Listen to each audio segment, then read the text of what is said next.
O que poderia ser aperfeiçoado nessa escola? Foi essa a indagação que a gente deixou como reflexão na última aula. Que bom que você voltou, porque a gente quer concluir e trazer alguns aspectos importantes, já que esse professor na sala de aula é um personagem muito importante na formação do indivíduo e na construção das relações de ensino-aprendizagem, ok? O que poderia ser aperfeiçoado? A gente pensou, né, diante de tantas teorias estudadas e viu que esse professor, ele pode trazer muitas contribuições.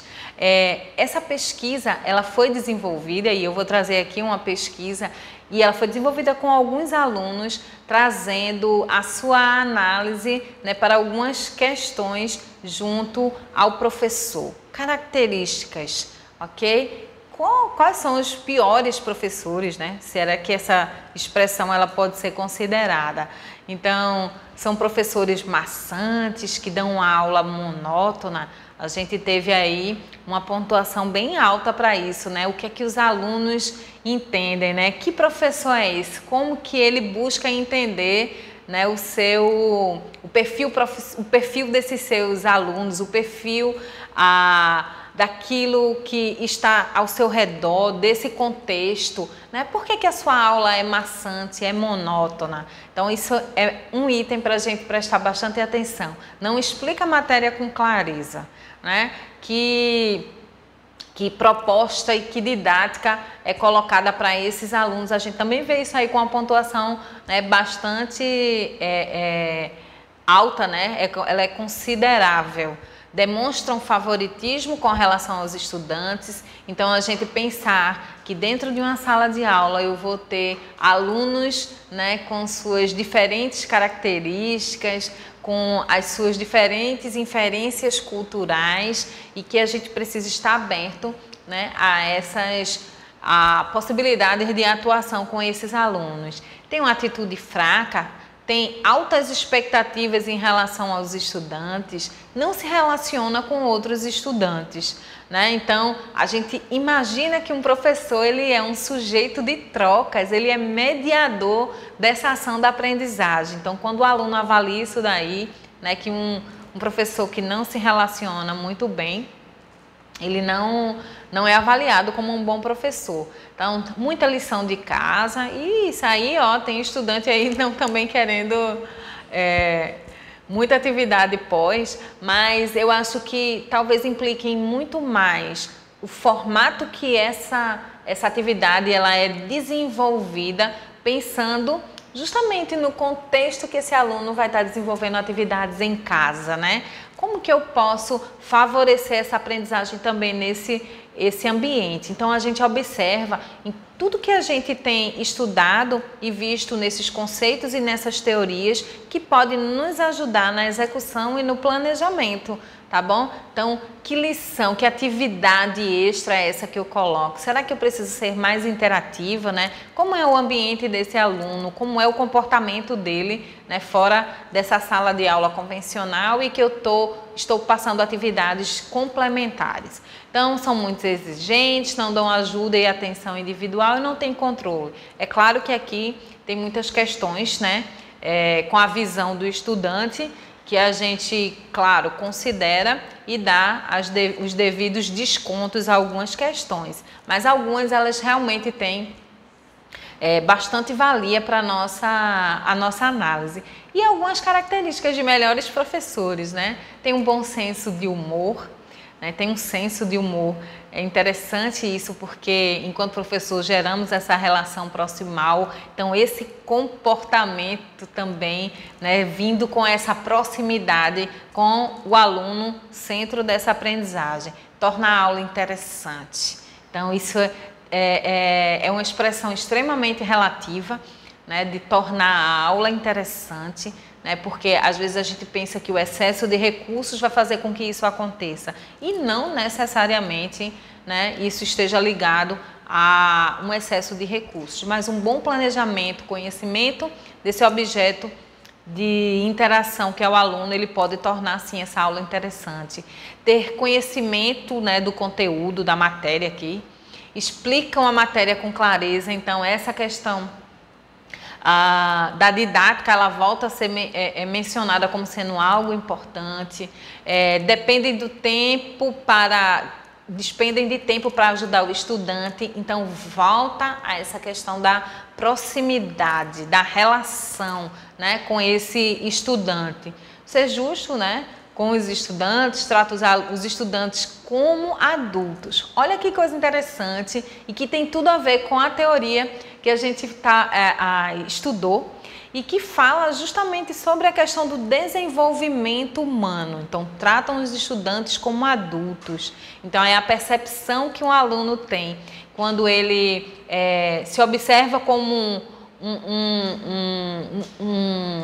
um contexto diferente em que ele atua, como um ser humano com atitudes diferentes, com comportamento diferente, né, de um adulto. E agora eu sou tratado, né, como um adulto. Então, que responsabilidades, né, nós estamos colocando? Que forma de atuação e de interação estamos trazendo para aquele aluno que é de uma faixa etária X, que tem maturação e precisa de relações de aprendizagens construídas para, né, aquela faixa etária específica, para aquele ciclo de desenvolvimento em que ele se encontra. Então, os estudantes realmente percebem, está aí na pesquisa. Relaciona-se bem com os estudantes, volta à questão, né, da proximidade relacional, consideram sentimentos dos estudantes. Olha que legal, né? Então, tem tudo a ver com o que a gente está estudando e essa citação, né, dos estudantes de considerar esse sentimento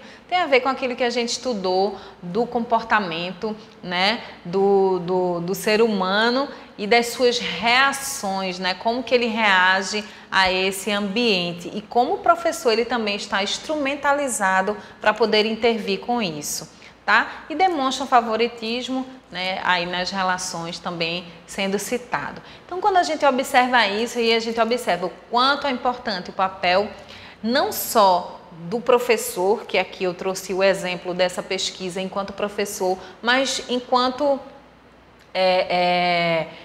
profissional que está envolvido nesse contexto educacional. É preciso a gente pensar, né, e saber que os nossos estudantes, eles interagem, né, com essa nossa conduta, com aquilo que a gente planeja, com aquilo que a gente realiza dentro da sala de aula. Eles estão e têm esse poder, sim, de avaliação, de engajamento, né, e de interação com aquilo que a gente promove.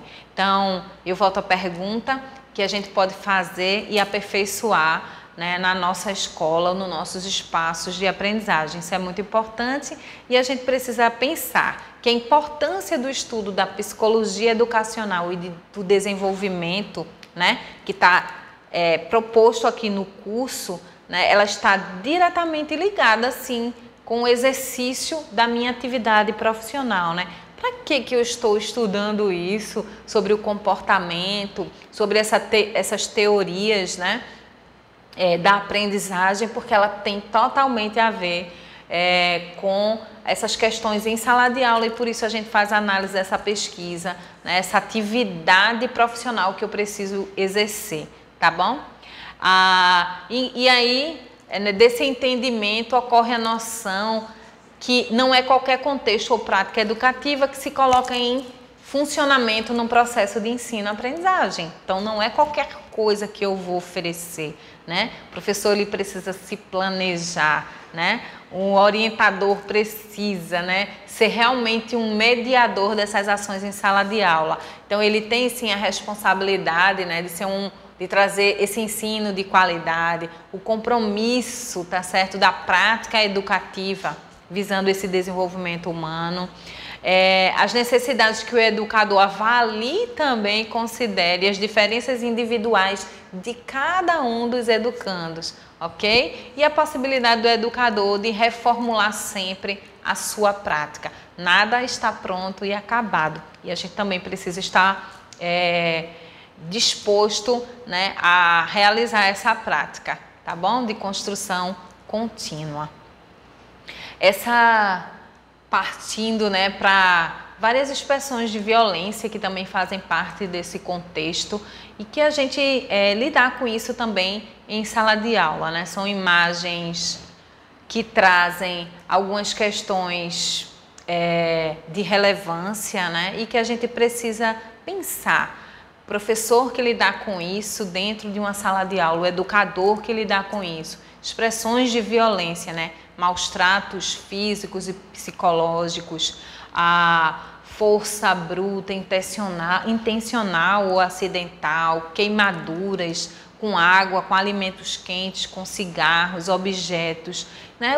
O que é que o professor, né? Como intervir diante de tudo isso? Porque é algo que realmente faz parte desse contexto, né? Maus tratos psicológicos, negligência, né? Omissão do responsável pela criança ou pelo adolescente, tá certo?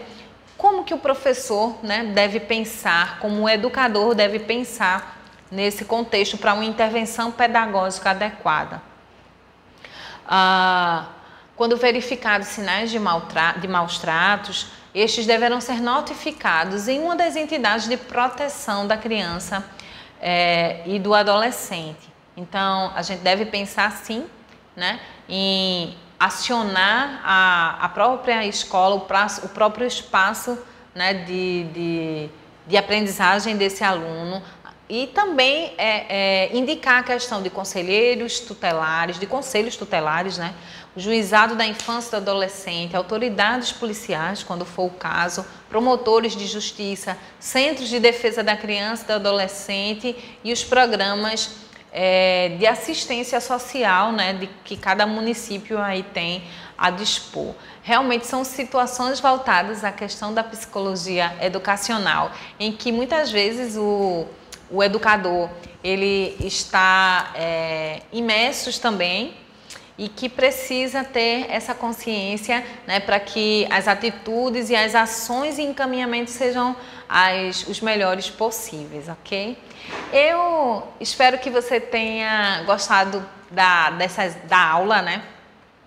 E de toda essa sequência de conteúdo que a gente explorou.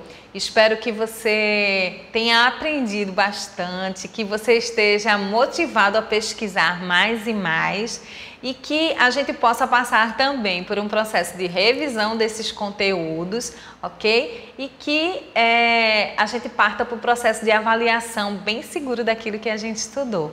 Foi um prazer poder estar com vocês nesse período, ok? E eu espero vocês numa próxima oportunidade. Obrigada!